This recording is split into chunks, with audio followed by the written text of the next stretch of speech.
Hello అండి, welcome back to my channel Anu Telugu diaries. ఈరోజు బెండకాయ చట్నీ నా స్టైల్లో ఎలా చేయాలో చూపిస్తాను రండి.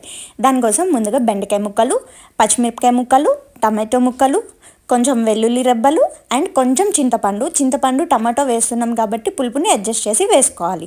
ఫస్ట్ స్టవ్ మీద బాండి పెట్టి ఆయిల్ వేసి ఆయిల్ వేడైన తర్వాత పచ్చిమిర్చి ముక్కలు వేసి వేయించుకోవాలి. పచ్చిమిరపకాయ ముక్కలు వేగిన తర్వాత అందులో ఫస్ట్ మనం కట్ చేసి పెట్టుకున్న బెండకాయ ముక్కల్ని కొంచెము ఫ్రై చేసుకోవాలండి. ఆయిల్లో నార్మల్గానే ఫ్రై చేసుకోవాలి, ఎందుకంటే అందులో కొంచెం పచ్చివాసన అనేది పోతుంది. తర్వాత దాంట్లో కొంచెము సాల్ట్ అండ్ జీలకర్ర యాడ్ చేసుకోవాలి.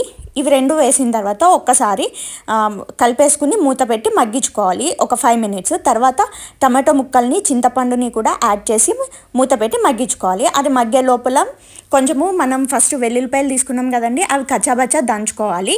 ఆ తర్వాత ఒక 5 minutes తర్వాత అవి కూడా యాడ్ చేసి మంచిగా కలుపుకొని మూత పెట్టేసి బాగా మగ్గించుకోవాలండి. ఒక 10 to 15 minutes మగ్గించుకుంటే ఇదిగోండి ఇలా రెడీ అవుతుంది.